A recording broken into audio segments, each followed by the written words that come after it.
Fade in the water.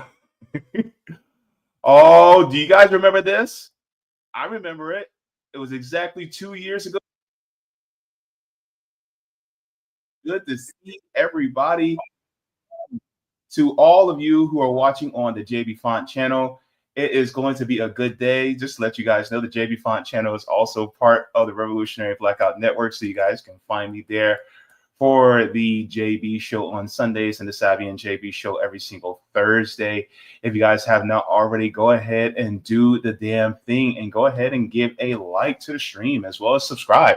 Let's get this conversation going. So good to see all of you here joining me today. Also, if you guys have not already, if you guys would like to, you guys can also subscribe to my Substack at jbfont.substack.com.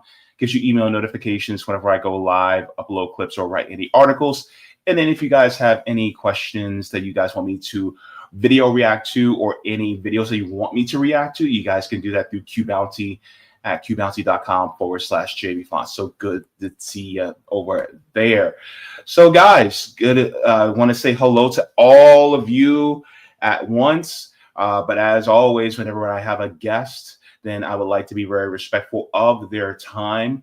But what are we going to be getting into today? So we're going to get into it. Let's take a look at that thumbnail and let's take a look-see at what we got going on today. So we're going to be talking about a few things. Later in the show, I have a guest coming on, a very special guest. We're going to be talking about, well, Jerry Dimmings, the mayor of Orange County, signs an ICE agreement. So we're going to be discussing that here in Florida. And then towards the middle of the show, we're going to be discussing about Black women are losing jobs, a lot of jobs. And so we're going to have that very deep and important conversation because that needs to be had. But first, we're going to be discussing about reparations, about lineage or status-based reparations. We are going to be having discussions with reparations activist Naheem Way is going to be discussing that with us. So we're going to be going into our first one, which is Naheem Way, status or lineage-based. Which way should we go? I would love to welcome Mr. Naheem Way to the channel. Nice to have you. Good for you to be here. Peace. Thank you for having me. I'm glad to be here to give a breakdown from our understanding of what we call remedial justice and the things that we're working on to, ensure that our people receive this justice that we've been fighting for a long, long time. So thanks for having me. Thank you very much for coming on. So one of the things that I wanted to ask, because we went over the reparations argument many times over the show, right? We went over it here. I also, along with others on Revolutionary Blackout Network, which is a network I'm also part of, we've discussed this ad nauseum about why reparations are something that is owed, why it is still valid today, and why we must have reparations. So that argument has been done. One thing I would like to ask is the difference between status-based reparations and lineage-based reparations. What are the differences? What are the similarities? And why is one better than the other from a legal standpoint? If you can, for us, please. Well, we first got involved in the broader because I've been advocating for reparations for years. I have a track record of it. But when we got into the broader reparations fight, the terminology was lineage-based reparations. And it is the terminology that's pervasive right now, right? When you hear people speak about reparations, they're typically talking about it has to be for the lineage. And that is true. Don't get me wrong, that is true. The problem is when you're drafting legislation, we know that the Supreme Court has ruled that any race-based legislation is unconstitutional. Any race-conscious legislation or programs is also unconstitutional. We witnessed this with the ruling of Students for Fair Admissions v. Harvard back in June of 2023. And it proved the point that we came into the space making, which was you cannot do racial reparations. Out of that, our understanding began to grow.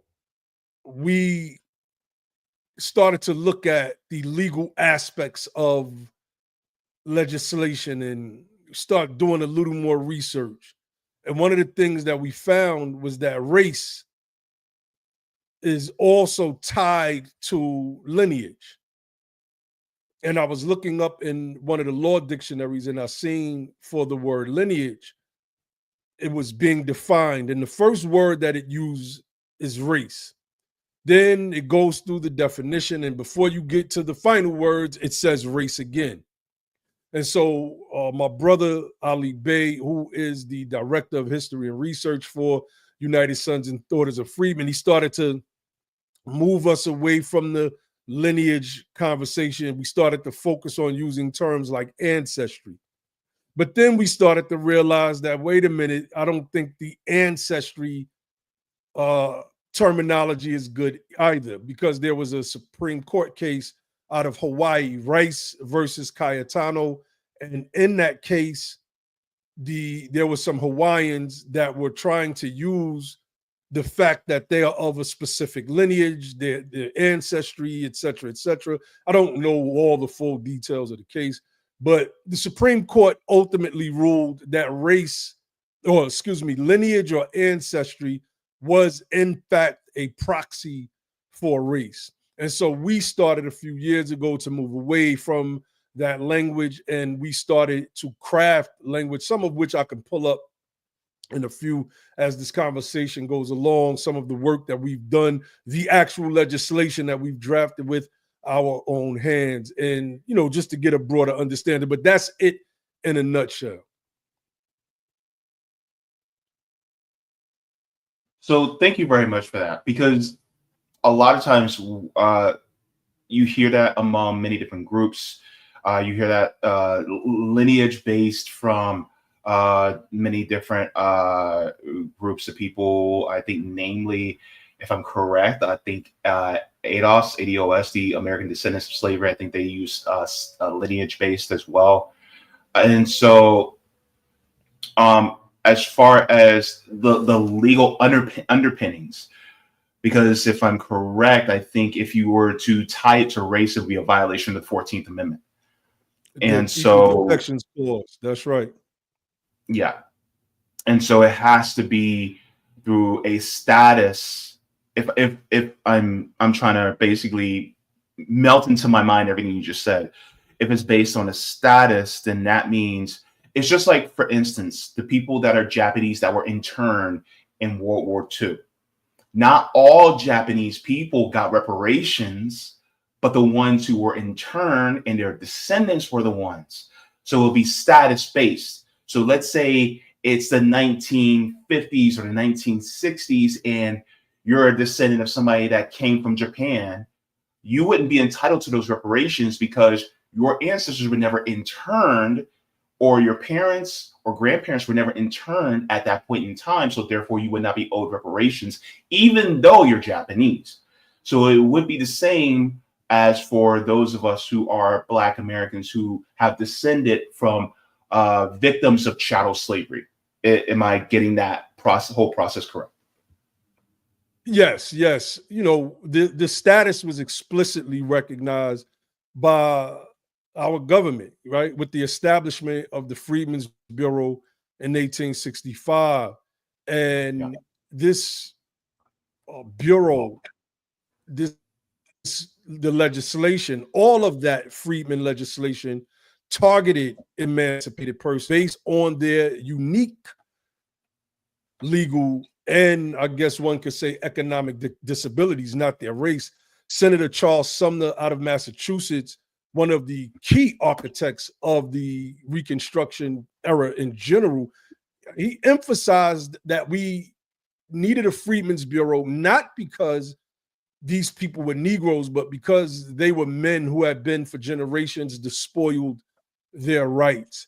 Right, the Bureau scope was for, quote, such persons as were once slaves, not all persons of African descent. Charles Sumner highlights and emphasizes that in several areas in the formation of the Freedmen's Bureau, going off of the inquiries made by the American Freedmen's Inquiry position. So your analogy was definitely spot on.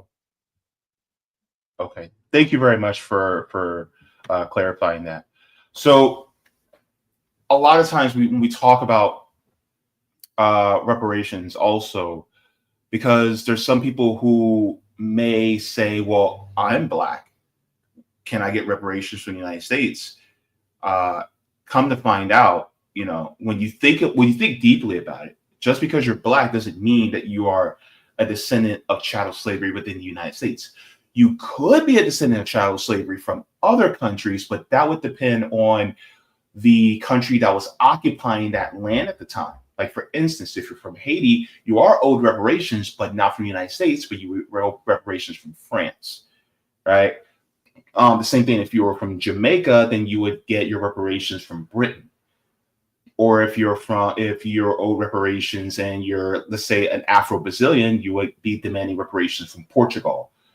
So this basically means that the reparations that you're focused on, as well as many other reparations activists are focused on, are the reparations for the descendants of chattel slavery on this land, what many Native Americans call Turtle Island, or they call it this land that we are currently on.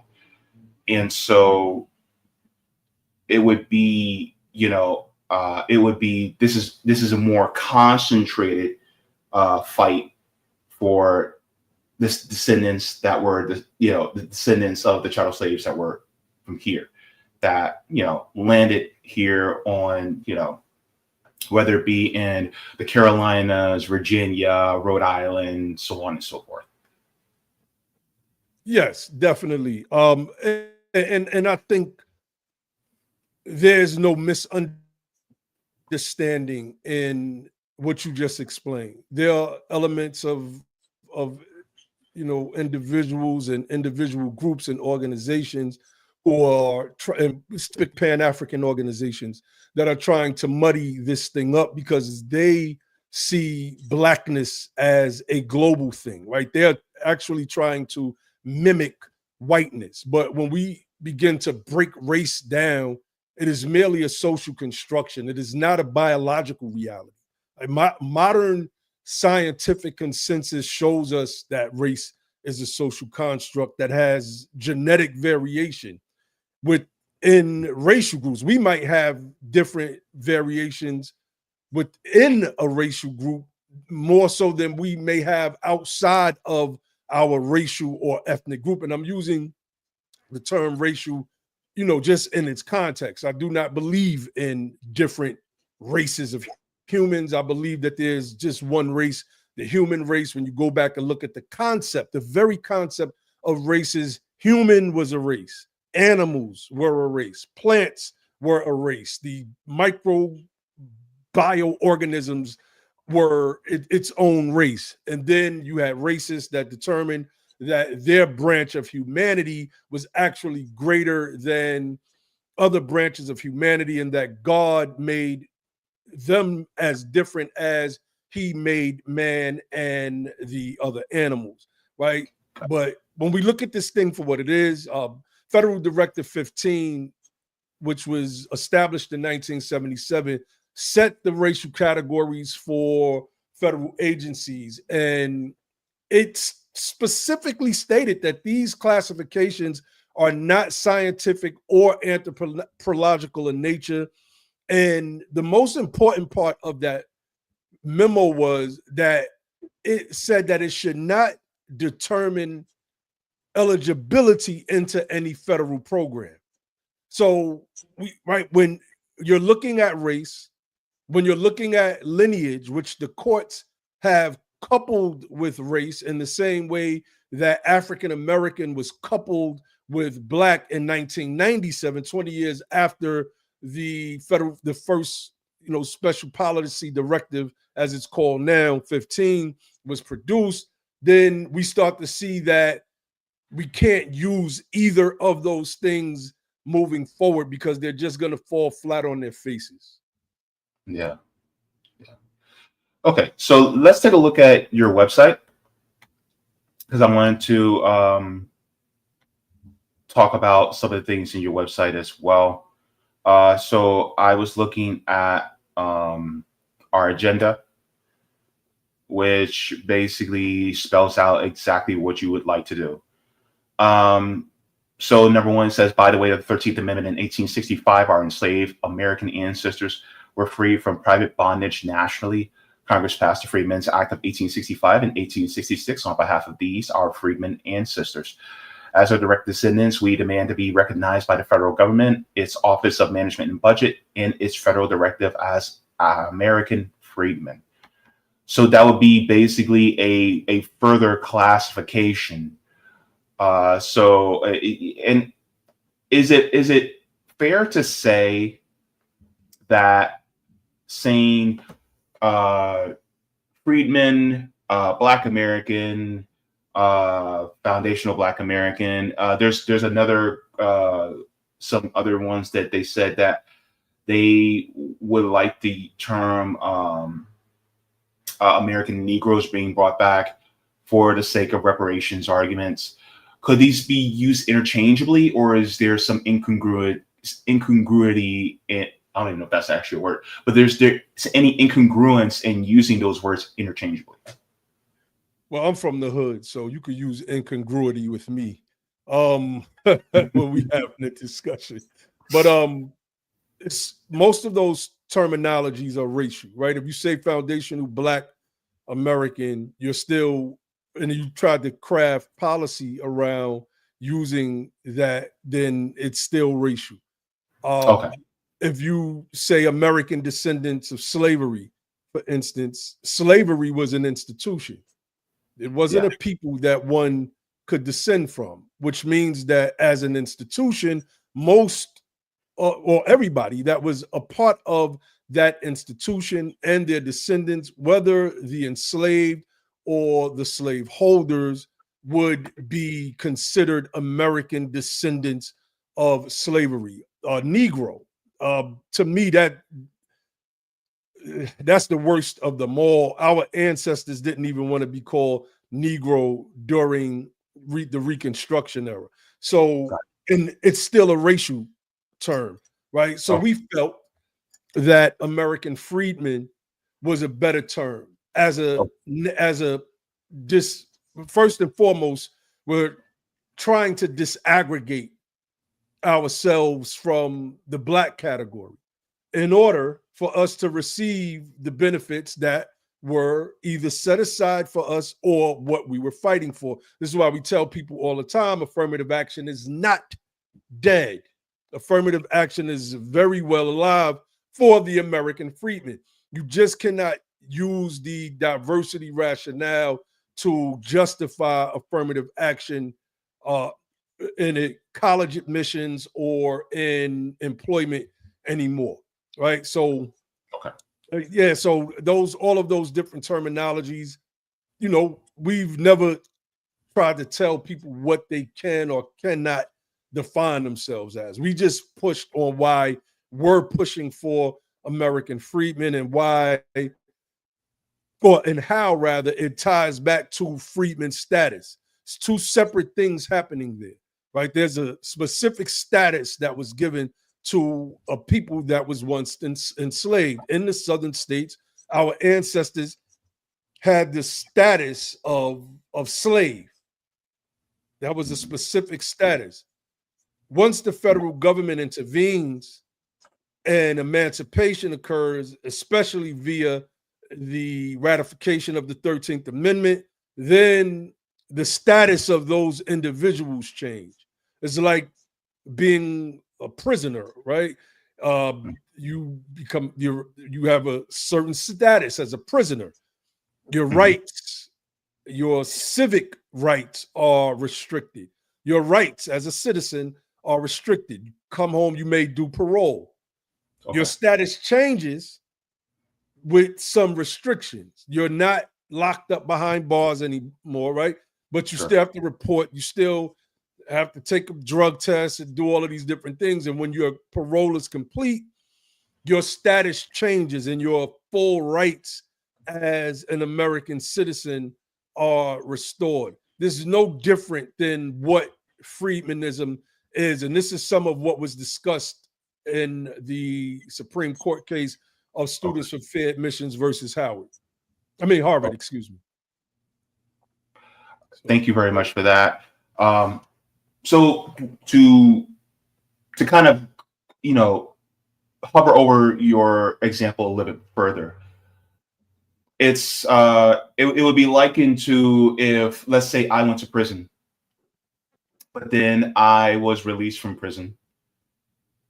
I served my sentence or was exonerated, whatever. If I'm exonerated for, let's say, something I didn't do, or I was held there illegally, and then let's say the court were to award me money for imprisoning me, that money would go to me, not to somebody who is my neighbor, not somebody who is, not even to people who are related to me. The money will be directed to me. And so in that analogy, it speaks to how a lot of people who would think that they are owed reparations, they may not be, due to their lineage not necessarily being here. Like, for instance, if somebody came right after the Jim Crow era has ended, well, they wouldn't receive reparations. Many wouldn't even receive reparations even if they came during the Jim Crow era, because their parents, the people who came here, were not enslaved. They may have been victims of racial injustice, which is a whole separate thing, right? But it wouldn't be reparations for chattel slavery, which is done to their ancestors, because their ancestors were not chattel slaves on this land, right? No, that's correct. Historical legal sources, and we could go back to Walter Vaughn, who teamed up with Callie House, but his 1890 publication, where he speaks about and defines who the American freedmen were. There's the 1906 Cyclopedia of Law and Procedure, which defines American freedmen as those released or emancipated from slavery and their descendants, right? There was a case, Fairfield versus Lawson, in 1883, a Connecticut Supreme Court case, which stated that the term freedmen refers to emancipated slaves and their ancestors. So when we're speaking about the American freedmen, we're speaking about a specific class. Even if you came during the Jim Crow period, let's just say from the West Indies, you are not a part of that class of persons. And this is why Charles Sumner said that this was for those people that went through enslavement and not for Africans in general, right? He stressed that part twice in his 1864 book. The name of it escapes me at the moment, but this was toward the buildup to establishing the Freedmen's Bureau. So, we have the history down packed, and you can't escape it. The courts cannot escape it. Even when going back to the status issue, during the oral arguments, October 2022, excuse me, the oral arguments for Students for Fair Admissions versus Harvard, Justice Gorsuch is having a back and forth with Cameron Norris, who was one of the attorneys for Students for Fair Admissions. And Gorsuch starts to press him on a previous conversation that they had about benefits going to the descendants of slaves. This is using their terminology. I don't like to use slave as a noun. I say slave as a condition, and I would say enslaved persons, as opposed to using it in that way. But I'm repeating what they're saying. So, Okay. and the lawyer tried to backtrack. No, that's not. Gorsuch reminded him, well, earlier in the conversation, you did confirm that the descendants of slaves received benefits not based on their race or their skin color. And ultimately, what was meant by that, and this was highlighted in the New York Times article covering those oral hearings, they were speaking to the status of our people.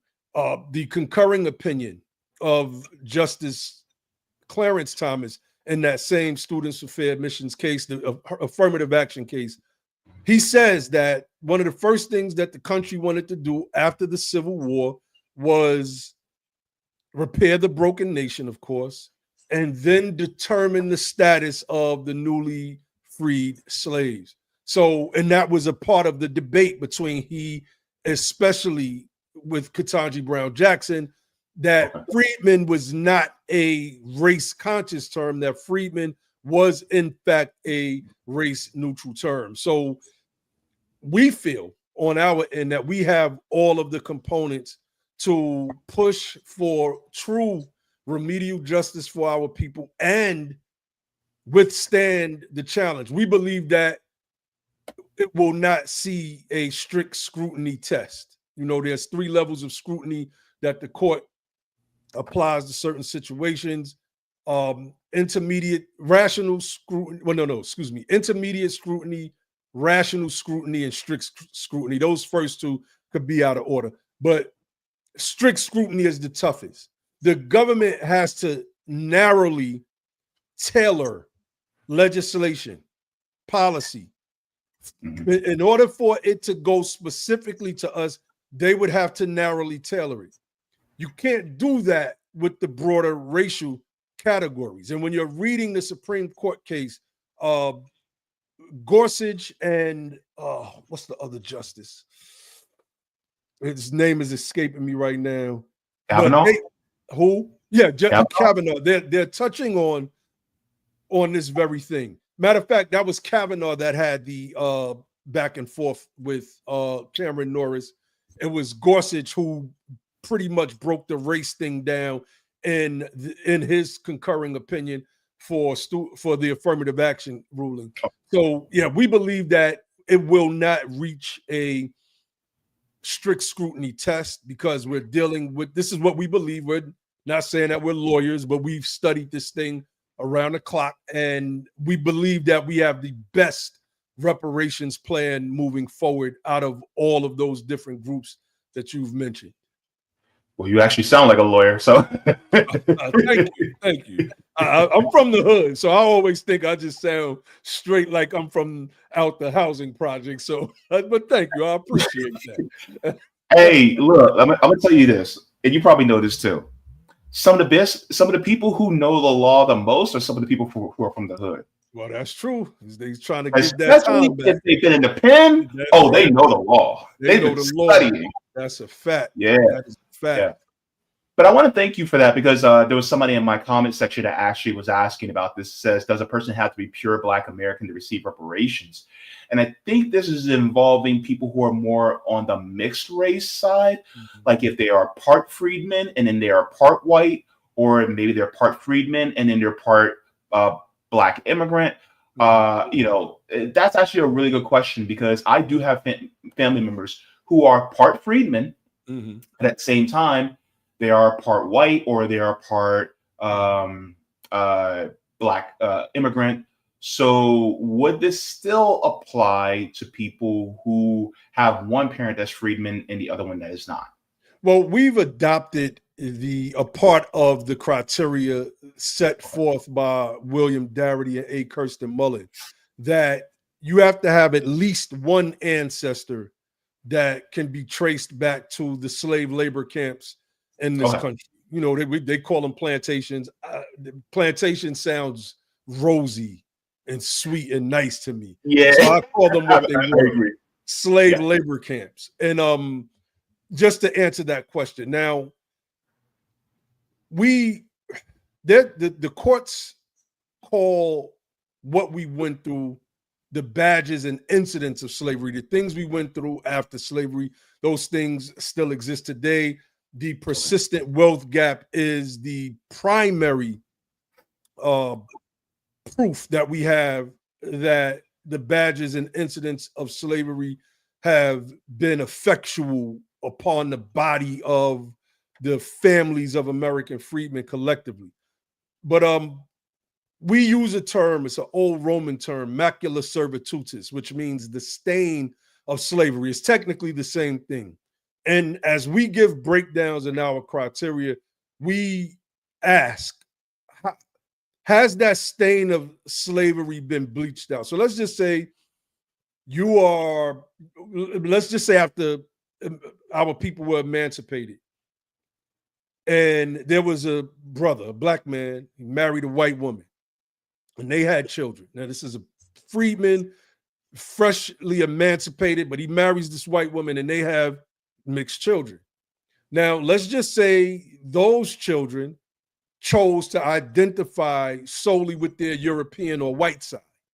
And so they went and had white, they married other whites, and they pretty much went down the line, because we have people that have that argument, or try to make the argument, whites that say, well, I got a black freedman ancestor. Am I eligible for reparations? No, because the stain of slavery has dissipated each time you mixed away from your freedman base. Your children's children lived a white life. They did not endure redlining. They did not endure racial housing covenants. They did not endure lynchings based on the color of their skin. They did not endure segregation. They were able to live a life based upon the social construct of whiteness. So, and I just wanted to add some clarity for that. If you have one ancestor, at least that's our criteria, that traces back to the slave labor slave labor camps in this country, you are qualified. A direct line. Okay. Yeah, because my cousin by marriage, she actually did our ancestry and got as far back as my fifth great grandfather. Fifth great grandfather was born in 1792 in Essex County, Virginia. There's a slave labor camp with my last name on it. There was none with the last name I have, Way, but the slave owner, that was his last name. He came from Europe. I believe the ship they came on was the William and Mary. I could be off on that. It's been a while. There's one of the white ways from South Carolina broke the story down to me and told me that his great-great-great-great-great-grandfather was the ones that enslaved my ancestors, and that's how we got the name. Wow. Out of South Carolina. Yep. Ridgeville and Dorchester as well. Yep. Wow. So thank you very much for that. Because you mentioned the wealth gap, I want to share something as well.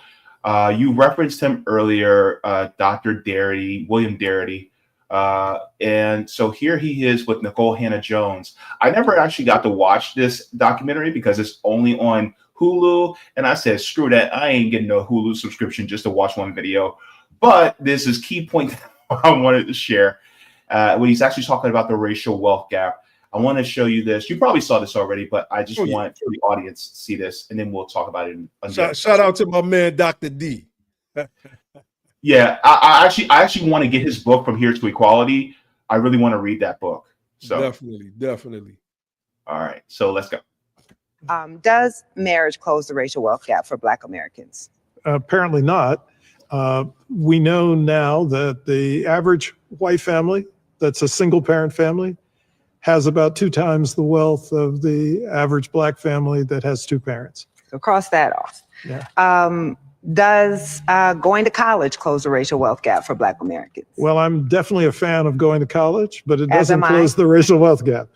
A Black head of household with a college degree has 2/3 of the net worth of a white head of household who never finished high school. Cross that off. Yeah. What about savings? Black people should just stop buying Jordans and save their money. And if they did that, if they saved all their money and were better savers, they could close the racial wealth gap. Right. So if Black people weren't so attracted to bling, we'd eliminate the racial wealth gap. Well, the evidence suggests that that's not true either.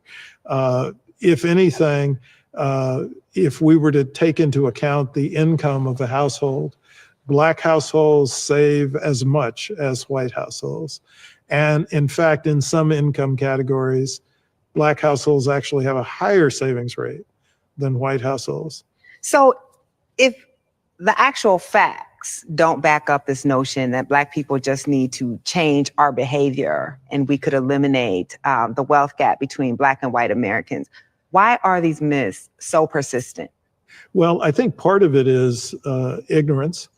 I think that people have misperceptions about a number of things, and some of these misperceptions are about American history.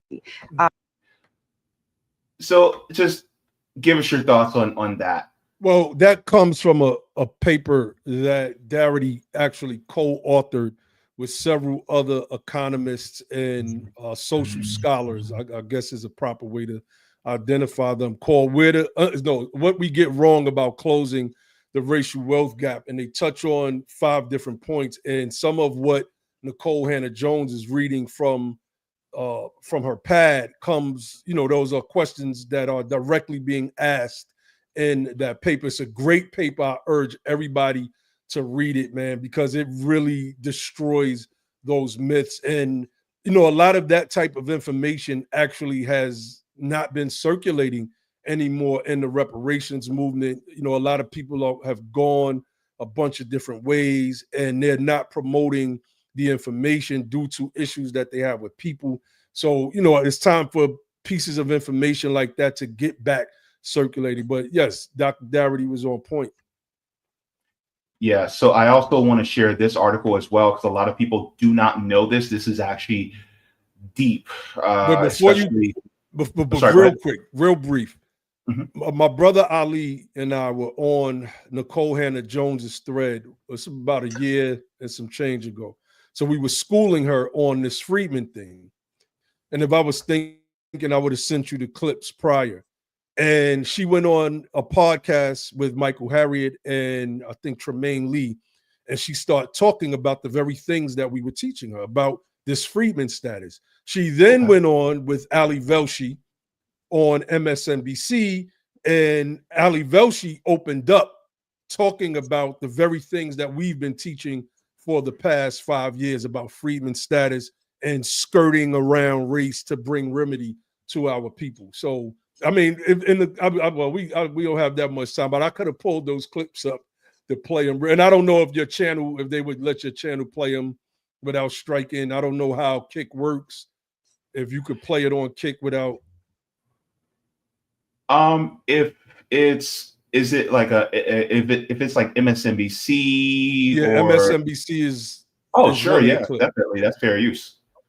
Okay, let's see if I can pull it up while you're pulling up your article. Okay, well, while you're doing that, I want to share this article with the audience because I think this is also pertinent to the information that we're talking about. Because a lot of times people don't know this, and this is how serious it really is in this country, especially for Black Americans. Now, this is out of the Guardian, so you have to take everything with a grain of salt from the Guardian. But this one talks about the inequality. This article came out over 7 years ago. It says median wealth of Black Americans will fall to 0 by 2053, warns new report. So we're talking about 28 years from now. It says the study predicts huge and growing gulf between white U.S. households and everyone else could be disastrous for the future of America's middle class. So let's take a look here. It says with the U.S. set to become the majority minority by 2044, researchers say it spells major economic peril for the nation. If the racial wealth divide continues to accelerate, the economic conditions of Black and Latino households will have an increasingly adverse impact on the economy writ large, because the majority of U.S. households will no longer have enough wealth to stake their claim in the middle class. So, when it comes to especially what we have, what we were denied basically within this country, we've inherited that generational debt, whereas many white Americans have inherited generational wealth over time, especially these large companies like Wells Fargo, Aetna.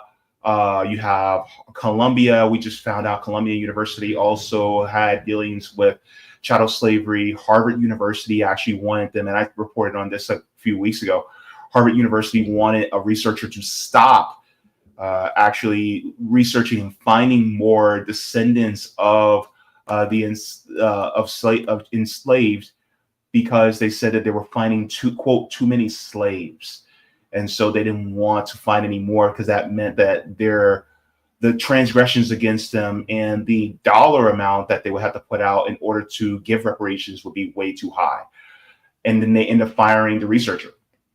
And so it shows how steep this reality really is, and how bad it is especially for American freedmen in this country, because we have been so abused by the white supremacist system that we have in this country.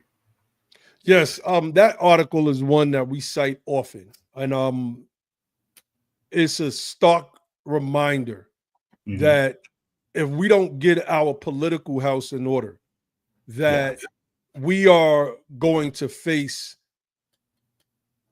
I mean, it's hard to even describe at this point. $0. We don't even know what the post-COVID numbers look like yet. We do know that once the CARES Act money ran out, I believe it was the CARES Act money ran out in 2022, Black women started to get evicted over 2023, 2024 at astronomical rates.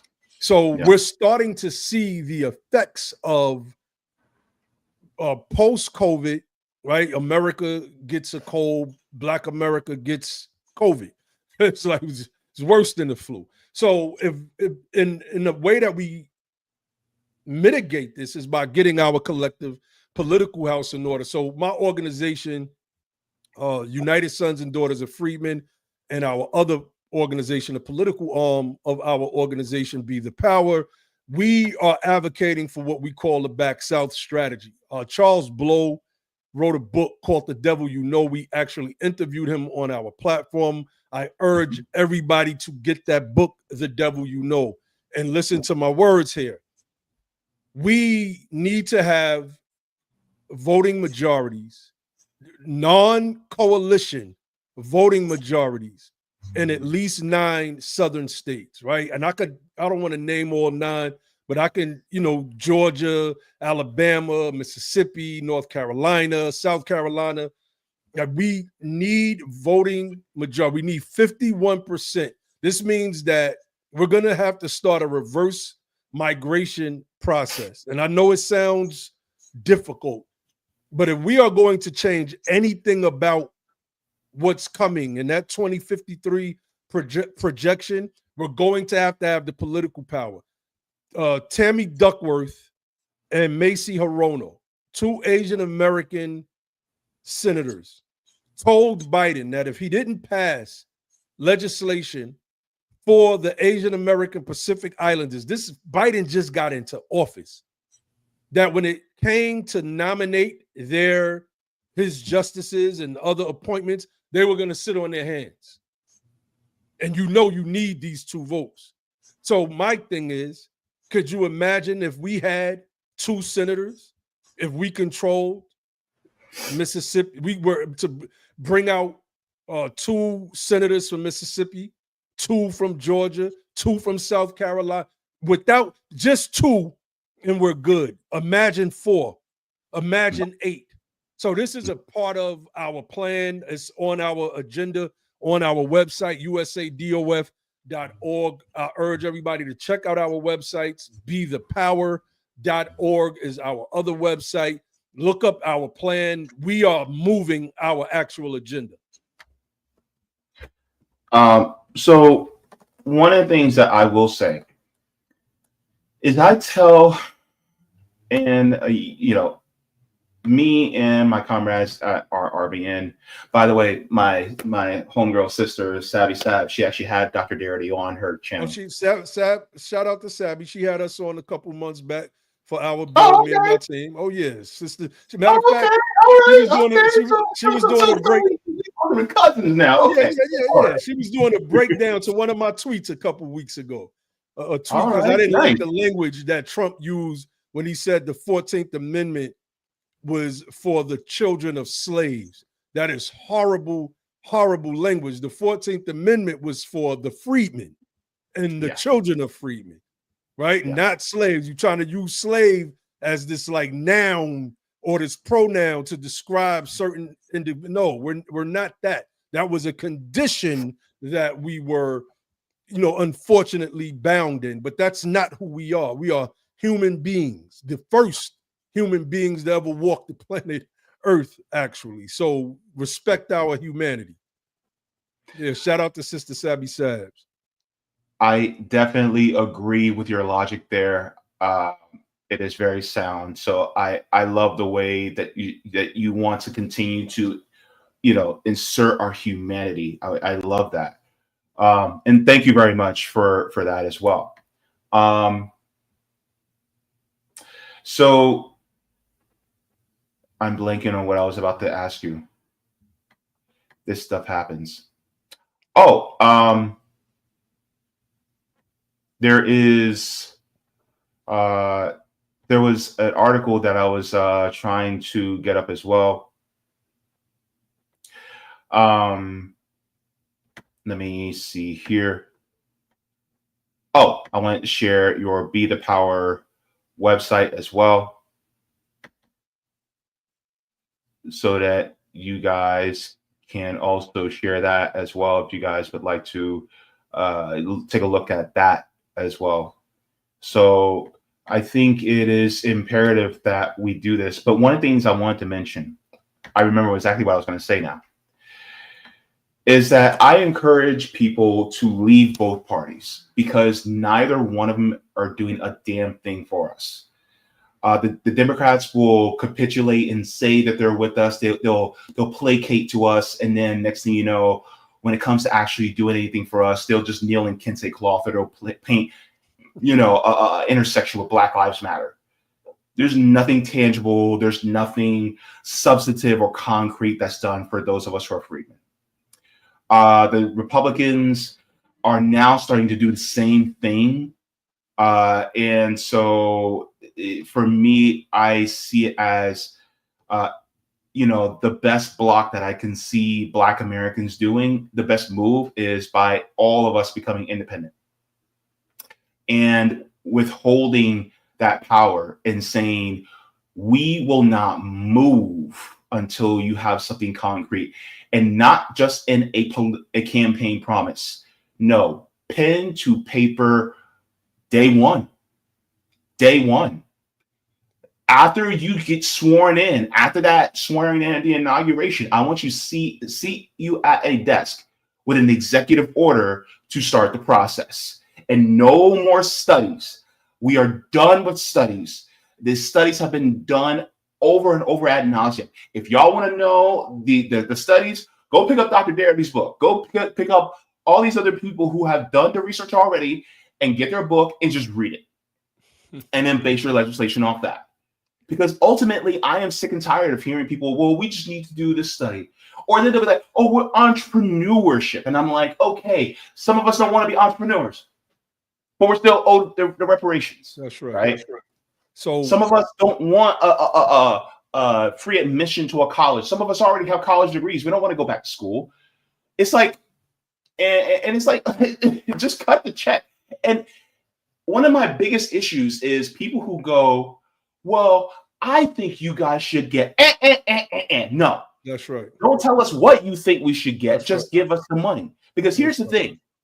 If I owe you money, if I give it to you, but then I put conditions on the money I owe you, is that fair? No, not at all.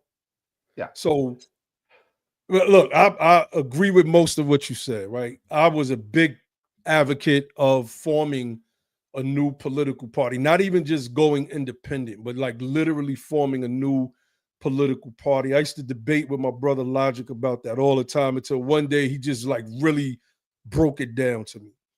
And the tough time that we would have competing with the two major parties. And since our thinking has been to take over one of the parties, and preferably I would rather take over the Republican Party, because that's the party that our ancestors started out with in this country.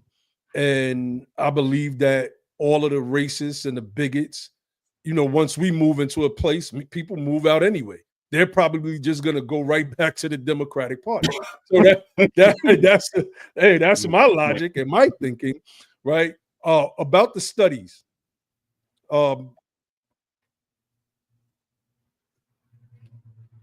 We have to have a study. We have to have a study at the federal level.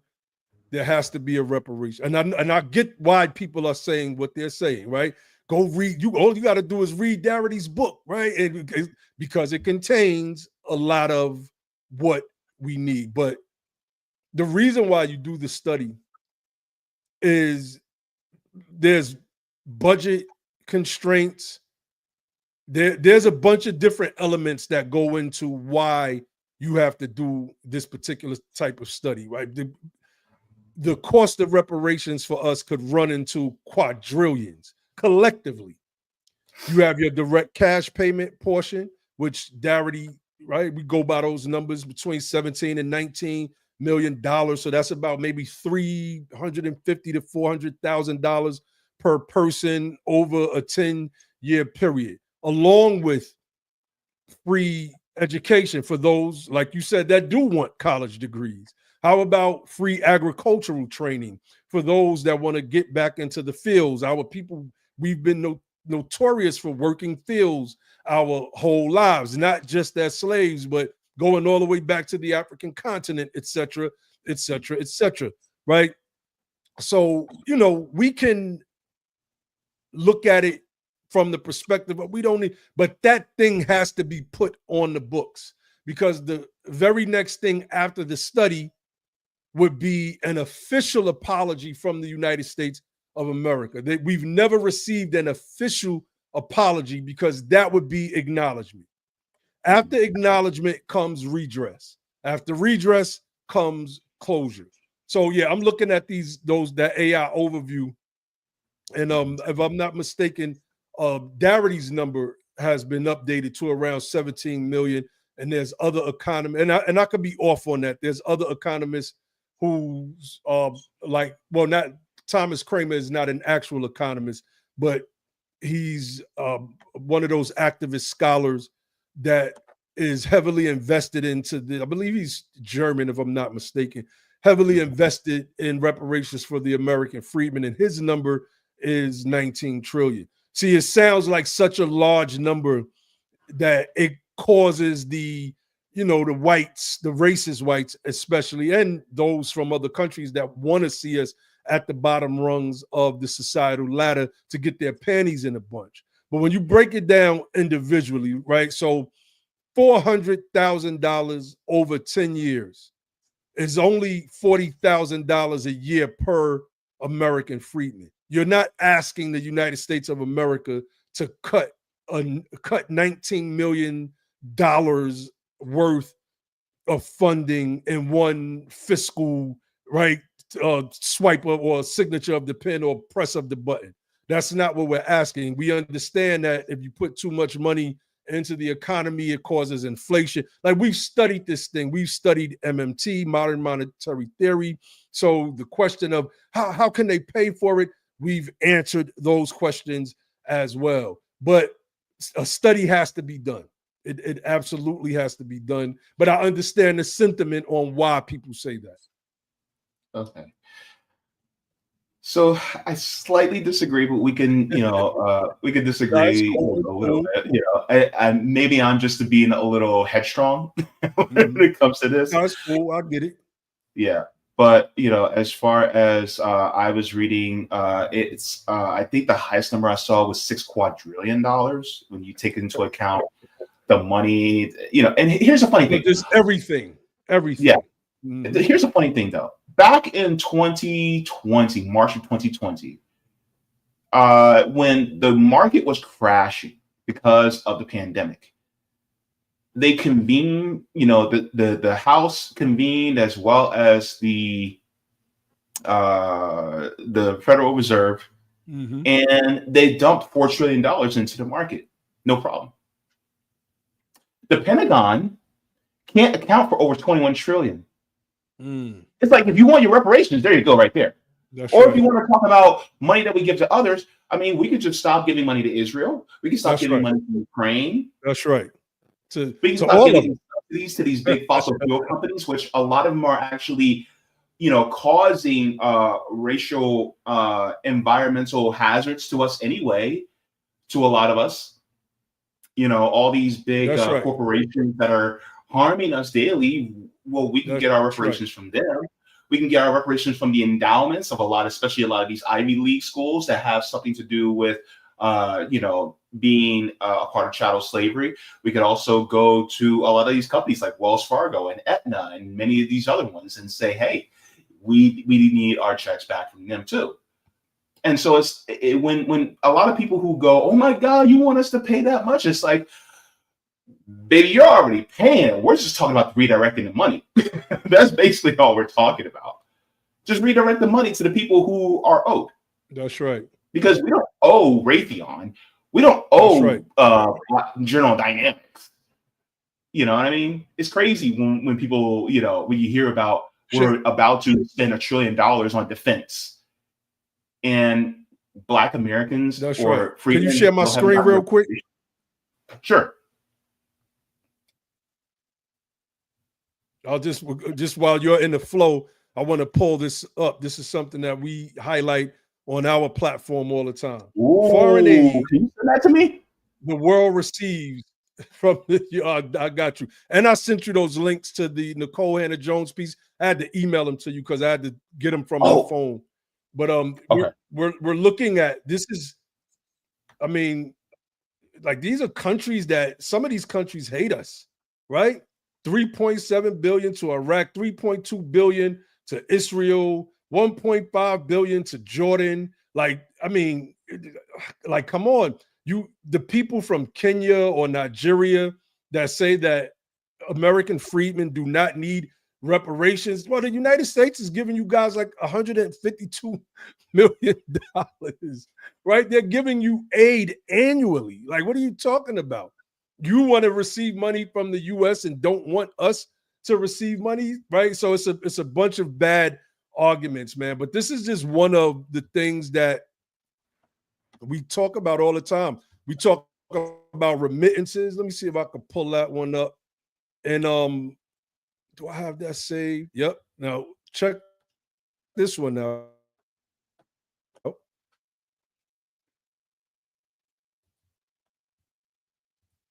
All right, share that screen real quick. Okay. Outgoing remittances from the United States to other countries. Migrants working in the United States sent a staggering $138 billion back to their families last year. Like, this is from howmuch.net. Everybody go look up that website. They have breakdowns about a bunch of stuff when it comes to finances and the economy. And they break down stuff like this. And this is telling. There are people here that are sending billions of dollars back to other countries while American freedmen are suffering. But our brothers and sisters from Africa that talk what they talk against us, Nigeria is sending $5.7 billion back. Ghana, 0.6 billion. I don't know. What is that? 600 million, maybe? I don't know. I wasn't that good at math in school. Egypt, 0.9 billion. Kenya, 0.5 billion. LR, what's LR? What in the world is LR? I don't know. I can't think of it, but they getting some money. They getting 0.3 billion. This is just remittances. Now you got to think about the money that the U.S. sends to these countries in aid, right? The chart that I just showed. Mhm. Now you come here, you work, and you send this much money. You're funding your country, your GDP, fueling your GDP based off of United States dollars. These people should be the biggest allies in our fight for reparative justice in this country, the biggest. Mhm. So I just wanted to share that. Yeah. One thing I will say though is that there are some who, you know, have anti-Black American views, anti-freedmen views. I don't think it's all. And so I think a lot of times the ones who have those views are the loudest ones in the room, but I don't know necessarily if they're the majority. But at the same time, it's, you know, if they have a solidarity with us, then it's like, yes, stand with us while we're fighting for this as well, because I think that's very important. Because, you know, like me personally, I want what's owed to us. But at the same time, if somebody from Haiti or somebody from Ghana or somebody from Burkina Faso, if they get their reparations, I'm happy for them and I stand with them if they get the reparations from places like France or Britain, because I think it's what's right, it's what's fair. And so I do think there are some that will stand with us, but the ones that say anything bad about us, I think they might be the minority, but they're the loudest. And that is what it pains me. And the fact that they're the loudest, I can't discount the feelings of freedmen who feel a certain way. And so this is why it's hard for me, because I look at the ones who are migrants who have anti-freedmen views, and I go, what are you doing? You're shooting yourself in the foot. But at the same time, I don't want us as freedmen to generalize other immigrants as That's well, right. because we don't That's like right. to be generalized either. So I Right. feel kind of stuck in the middle in that way. No, I agree with you. I agree with you. We don't do the immigrant banging and all of that crazy stuff. Now, if you bring it to us, we will return. And when we we not throwing stones, we dropping bombs. So other than that, you know, trying to keep this whole diaspora war thing going is fruitless at this point. I believe that our energy needs to be directed toward forming ourselves a a political base, and the real power, right? The real power, because holding Twitter spaces going at Africans every other day is not productive. Them people are sending 5.7 billion, right? If we're looking at the Nigerians alone, back to their countries, on top of receiving aid from the United States of America, while our people are getting poorer. If your direction is on fighting those people, then you're distracting away from the ultimate goal. If the ultimate goal is remedial justice and, like you said, getting that check cut, then you don't have time to do that 24 hours a day or every day or every other day. You respond to things as they come and you let it go. What energy are you putting into building a political power or power base? That's the key. Yeah, definitely. Man, there was so much more I wanted to talk about, but because due to the sake of time, I already promised you only 45 minutes, and we already went over, man. Oh man, this was such a great conversation. Thank you, come man. back again soon. Oh, definitely. I got you. Definitely, man. All right. And also, what do you have coming up next, and what moves are you doing in order to push this agenda forward? All right, so let me show you real quick. Oh, and I forgot. Can I play the segment that you sent me already? All right, yes. Look, but you could play that. You could play that, and then we'll end. I'll show you the stuff that we're working on. Okay, cool. Thank you very much. Because I didn't want to miss this. So here's Ali Velshi here. Full picture, it's important to understand the context and the historical evidence for it. After the Civil War, Congress passed an act to establish the Freedmen's Bureau, which sought to provide resources to displaced Southerners, including recently freed Black Americans. Now, intrinsic in its foundation was the idea that after the abolition of slavery, it was the responsibility of Congress to right the wrongs of our nation's ugly past.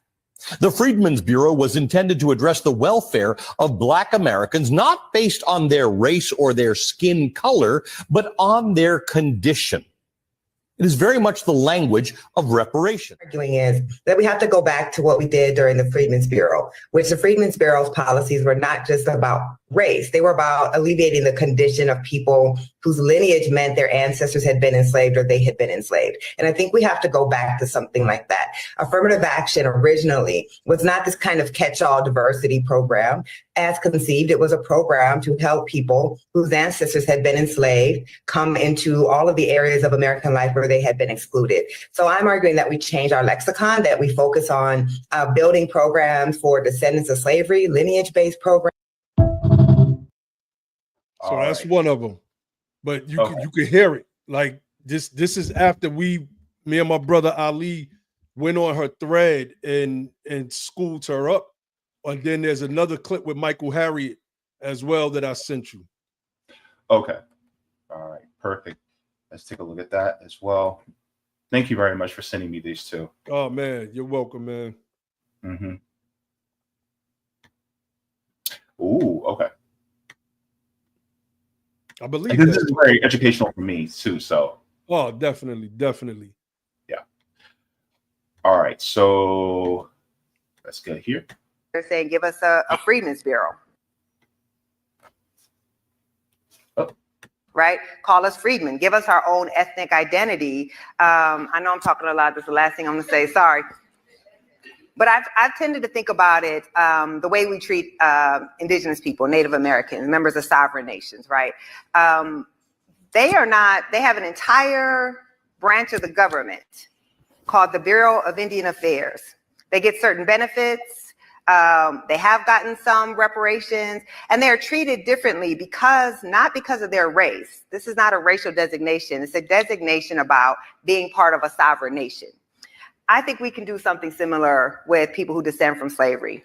Reenact the Freedmen's Bureau and treat us differently, not because we're African, but because of our lineage system.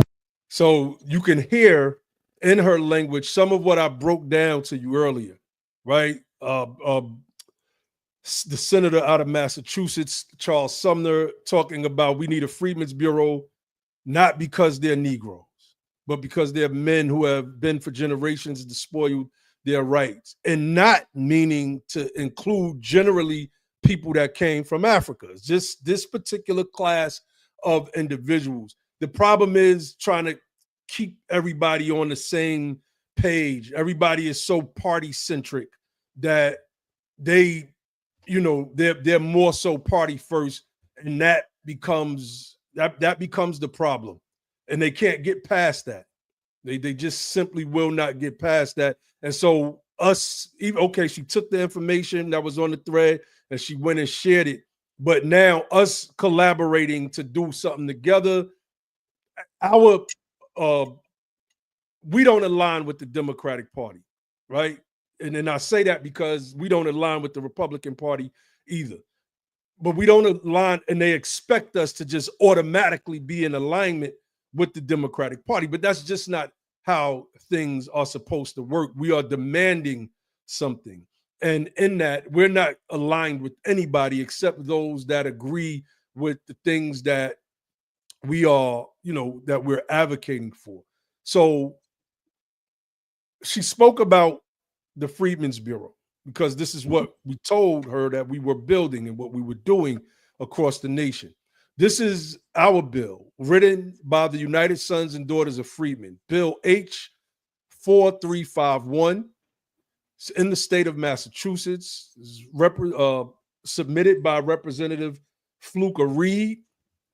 And it is to establish a Massachusetts agency of freedmen affairs. When you go back to our 12-point agenda on our website, USADOF.org, you see that that is the first point of our agenda. So what I'm saying is we not only have a plan, we're actually working that plan, right? So I'm gonna be brief because I know you have time. You know, we're supposed to only do 45 minutes. I just want to read this opening section. The Office of Freedmen Affairs, Section 1, the Commonwealth recognizes the unique needs of American freedmen, defined as descendants of persons emancipated from slavery in the United States. We're very specific with our language. It acknowledges their historical and ongoing marginalization and cultural erasure. This chapter establishes the Office of Freedmen Affairs, acknowledging the historical and ongoing marginalization and cultural erasure of American freedmen. This office will preserve their heritage, address ongoing inequities, and improve social determinants of health through targeted advocacy, policy recommendations, and resource allocation. This is the first of its kind legislation to be introduced. Those people that are the American freedmen, those people that are targeted by this legislation have a specific status that has been passed down from emancipated person all the way to us today. We've submitted this to their the Massachusetts Judiciary Committee. They poured over it. It took them weeks for them to come back with a big thumbs up and say, okay, let's move forward with this thing. We are truly, truly shaping this fight for remedial justice right now. All right. Thank you so very much for that. Look, you're doing the damn thing out there, and I hope that the success is overwhelming and soon, especially within our lifetimes. I got some gray on me, so hopefully not much more gray will happen. I got some too. They just all up here. My beard won't gray up for whatever reason. I'm trying to look my age, but you know, it's just nature is telling me to stay looking a little youthful for a little longer. You know, good black don't crack. That's what they say. That's what they say. That's what they say. You know, but yeah, man. Thank you for having me again, brother. Yeah, we could definitely do it another time. You know, this conversation is a conversation that one can talk about for hours. And the work of United Sons and Daughters of Freedmen. A shout out to my whole team. We and NB the Power, our political advocacy arm, we are just getting started, man. I mean, we are like, you talk about the tip of the iceberg analogy. What you see right now is really the tip of the iceberg. We have a lot more work. If you want to join our organization, go to usadof.org, click on that membership link. If you want to support what we're doing, you see our works, you know, you could send a donation via the website as well. You know, we work on our own dime. Pretty much most of the work, even though we're a legitimate 501c3, most of the work that we've done as an organization has been on our own dime. So if you would like to support United Sons and Daughters of Freedmen, visit our website, usadof.org, hit that donate button, get that you know, that tax deductible donation in and help a good cause. Help a good cause. All right. Give them some reparations, y'all. That's right. That's right. Because we're only using it for the people anyway. So that's all we use. Like I said, most of the stuff that we've done has been on our own dime. And we've done some things. We've definitely done some work so far. And I always say, imagine when we finally get some money, what's gonna happen? Oh, it's a wrap. It's a wrap. So it ain't gonna be that episode.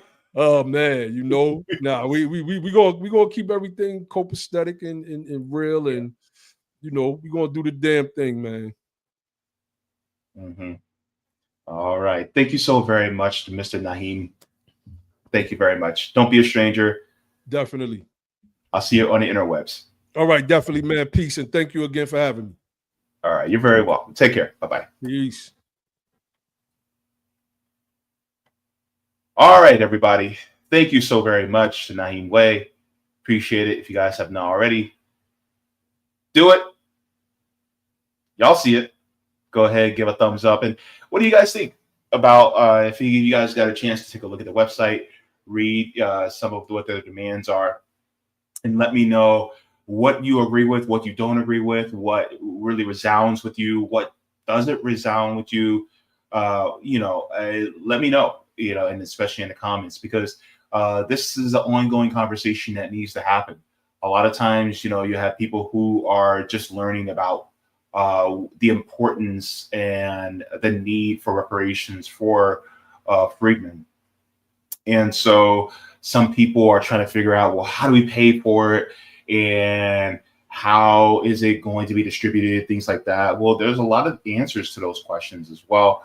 I've had many different reparations activists on throughout, the last few years since I've had this channel. So, these are good questions to ask. And a lot of people who are very educated can also answer those questions for you too. So thank you very much again to Mr. Naheem Way as well. So let's get to some of the comments in the chat, and then we shall get to the rest of the show because I am a little over and I have 2 more segments to go.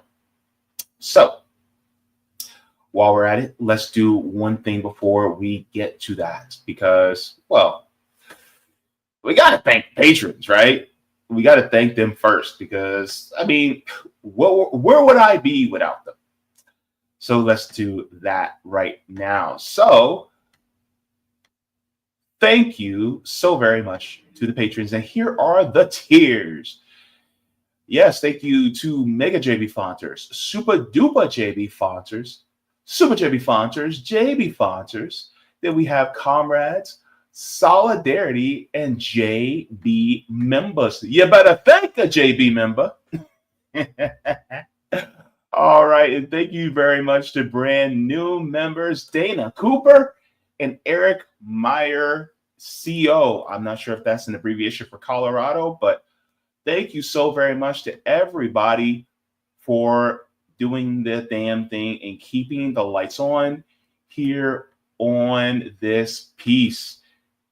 Also, just to let you guys know, my channel is demonetized. So if you like to support the channel, you can support via Patreon or PayPal. So thank you very much as well to everybody. Everybody. Let's get to the comments in the chat. All right. So I'm going to start off and take a look at the Rumble chat. Actually,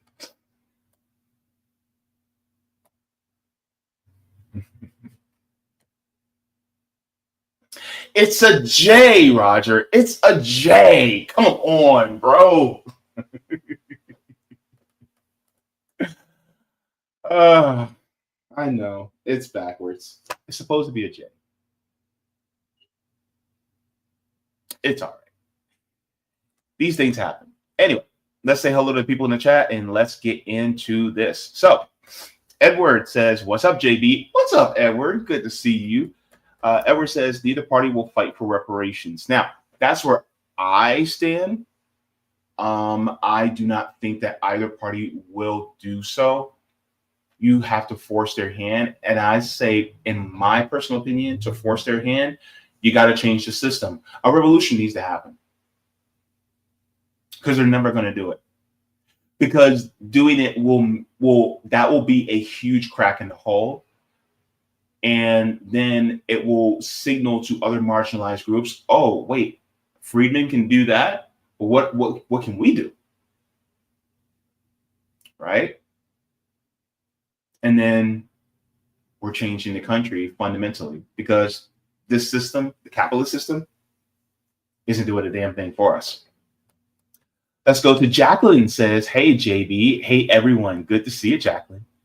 Roger says, hey, JB, I got some questions in the DM for Naheem. I got to see like 1 or 2. I think I asked questions for 1 or 2 already.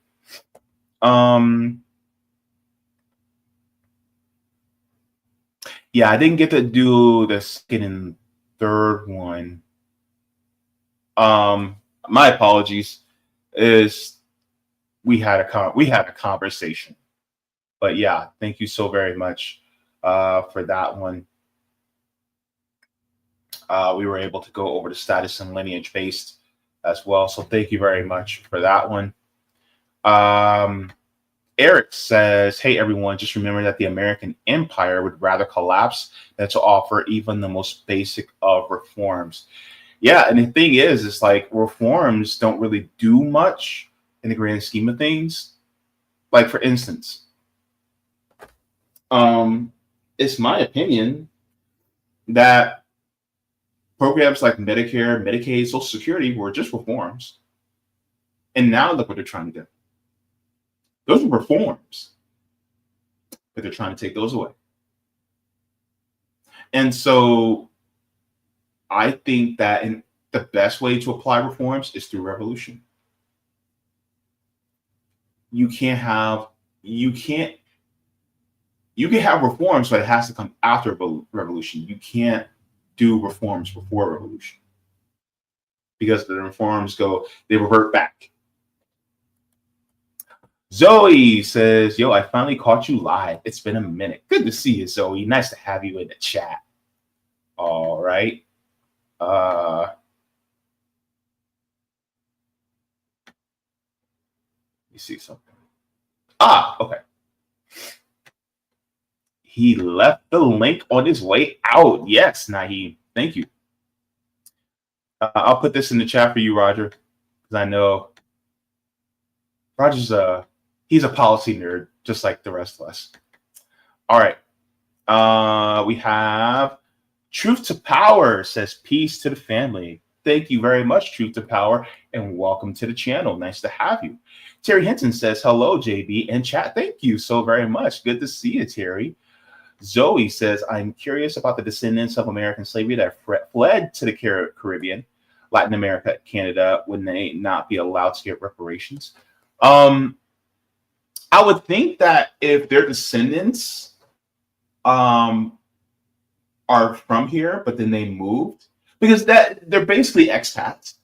So let's say if you're a freedman, but you moved to China, or you moved to Germany, or you moved to Russia or France, I wouldn't see, like, for instance, if, oh my God,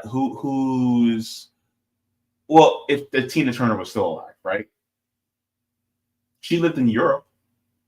If reparations was actually, done, cash reparations, she would be eligible. And because she's freedman, and then she would get it, even though she lived in Europe.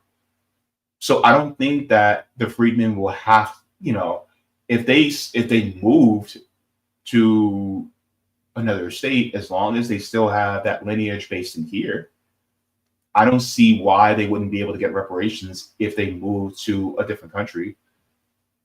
So even if they're, freedmen, but they decided to move to Kenya or Benin or Ghana or Nigeria, they're still freedmen and their descendants are still from here. So I'm gonna see why not. Thank you very much for that. Zoe says, my ancestors were enslaved and fled to Trinidad in the 1800s. When the Brits abolished slavery there, would they be denied reparations then? Like I said, if they were, from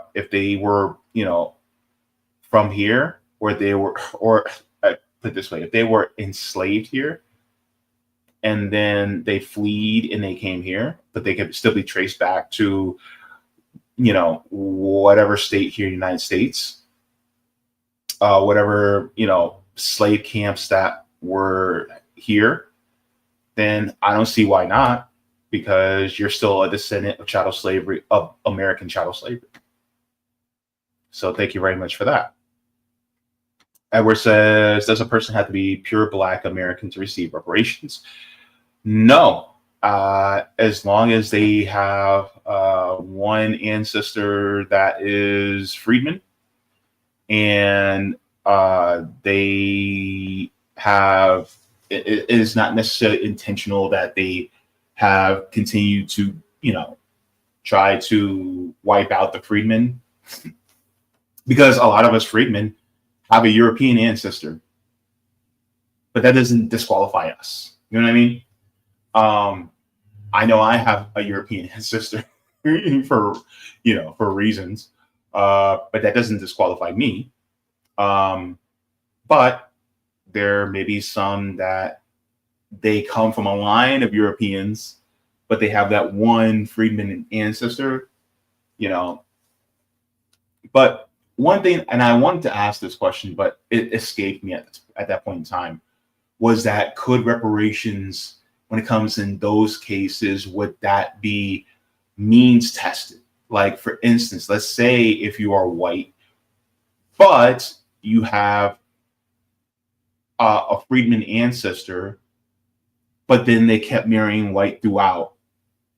Instead of it being ineligible, could it be, and I should have asked this question, could it be, I don't want to use the word prorated, but could be means tested so that it's like, okay, well, you benefited from, your proximity to whiteness and you basically became white over time.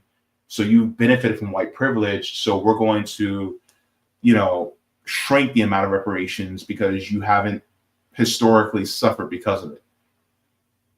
I don't know. That's a good question. I should ask him next time.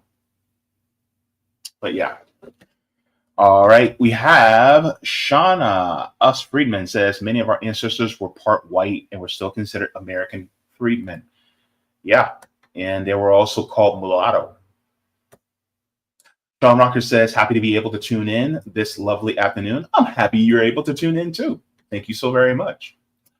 Roger says, Zoe, the term freedman came about and then applied to those who were freed due to the Emancipation Proclamation. If your ancestors were not here when the Emancipation Proclamation was signed, then it might not apply to you. Roger says, on my mother's paternal side, I go back to 1792 in this country as well. That's my mom's paternal side. Roger, are we cousins? Watch us turn around and be cousins, because I actually found a cousin that lives in New York that from my mom's paternal side. And yeah, we descended from the same people. I don't know. Roger, you and I could be cousins. What a thing that would be. I would be that annoying cousin. Michael Pan, good to see you, Michael. Is why an official apology when Black American freedmen of chattel slavery are demanding cash payment reparations? I say, why not both? I think that's what Naeem was talking about. Give us both. It's like, give us the cash reparations and an apology. I think we should have both. I think we're owed both. Also, while we're at it, here's a couple of things I've been thinking about. Also, on top of that, anybody that is a descendant of freedmen should get Juneteenth off. Paid holiday. By law. Juneteenth, paid holiday, off. And if you decide that you want to work on Juneteenth, you get paid double. I said what I said. Also, while we're at it, here's another idea. Let me know if this jives with you for a second. While you're here, I hope you're still here, Michael Pan, but let me know if this jives with you. I think that along with reparations and cash payments, as well as programs on top of the cash payments, as well as the apology, I think that every single freedman should also get absolutely free a U.S. passport. How many Black American freedmen have a U.S. passport? Most of us don't.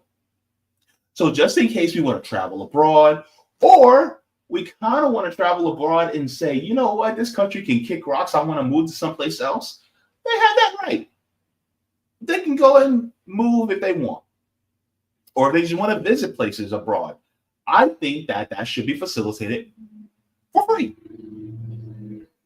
I think that should be part of the reparations program. I think that should be the cherry on top.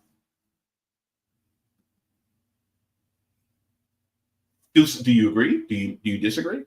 Let me know. But I think we should get free passports. Free passports. Oh, I forgot about this one. Roger says, JB, can you ask Naheem to give a final concrete definition of what status-based means? Oh, Joey Peltier, good to see you. He says, Article 6. Thank you so very much. Good to see you.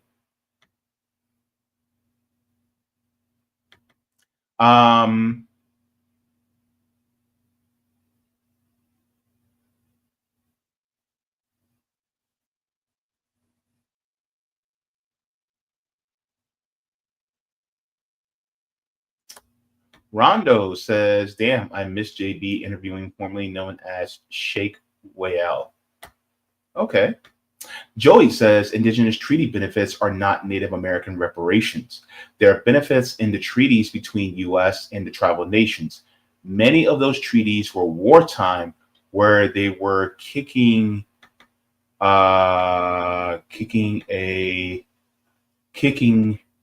Native American reparations is the wealth made from the land, sciences, medicines, and resources made from our lands. It is the wealth lost from our missing boarding schools, children in war.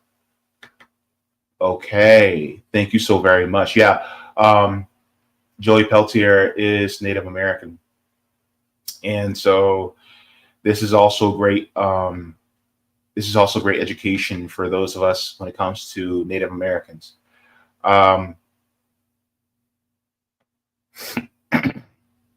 Alpha Infinity Omega says, now you're making it race-based. That won't work.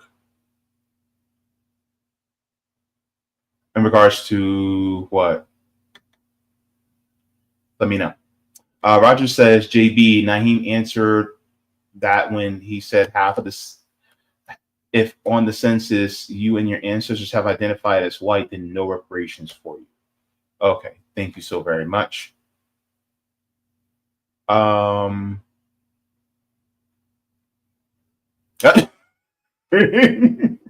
says a firm credit score of 1,000. It doesn't even go up to 1,000, but you say he was like, we're going to add another 200 more.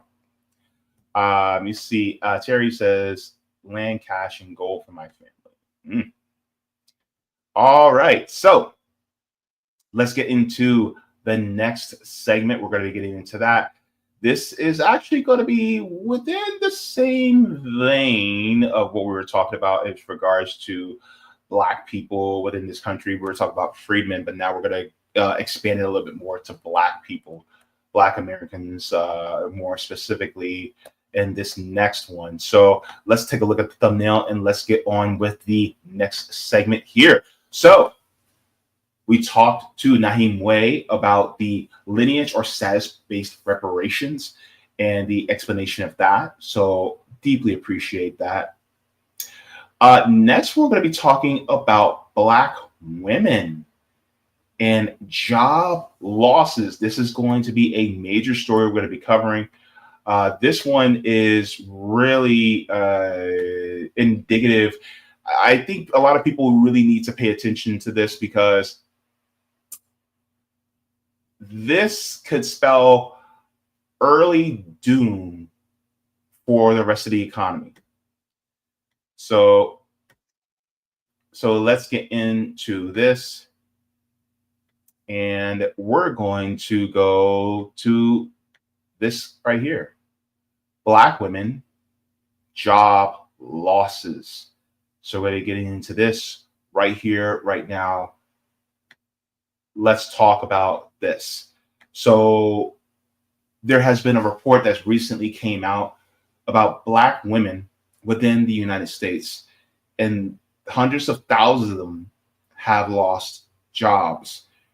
Now, I want people to realize that in the Black American community, a lot of times people go, oh, well, we want to go back to the way things were, when, you have one parent, making the bread for the household, making money for the entire household, and you can survive on one household income. You can have, a husband and wife, and they can have a couple kids and a dog and a cat and a fish named Spike. I just add that part in.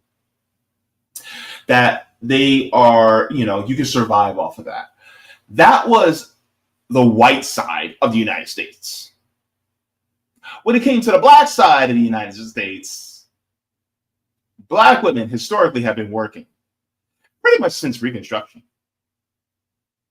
on top of being child slaves. So black women have been working this entire time. So it's not anything unusual for us for a black woman to be working outside the home. Like, because historically, because of us being economically depressed, because of the generational debt that we have been subject to within this country, you know, we've always had to have two-person households, two-income households, because we just never made enough.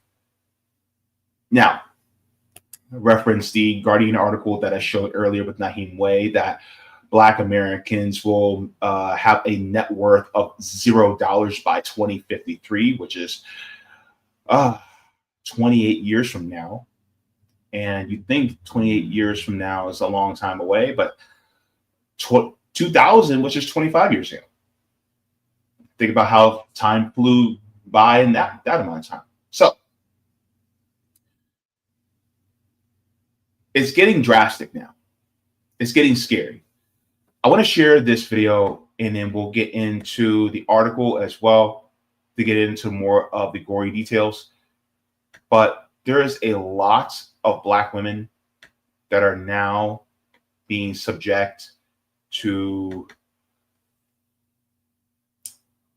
job losses as well as economic precarity. Let's get into it.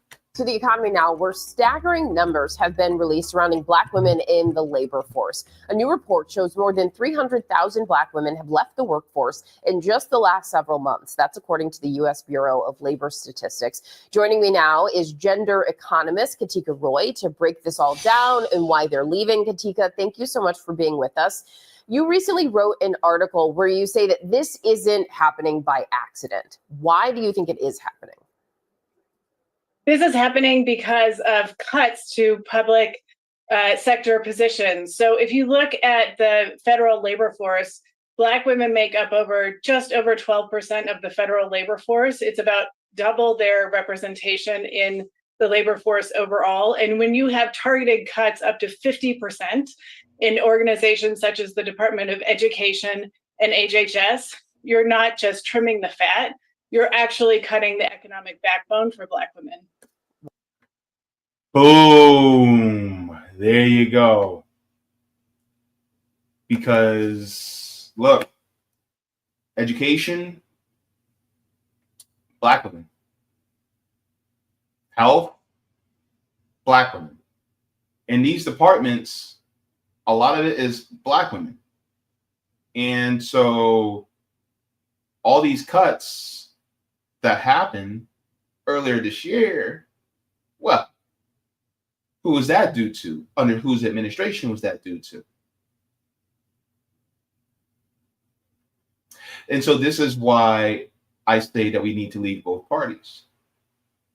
Because both parties don't give a damn about us.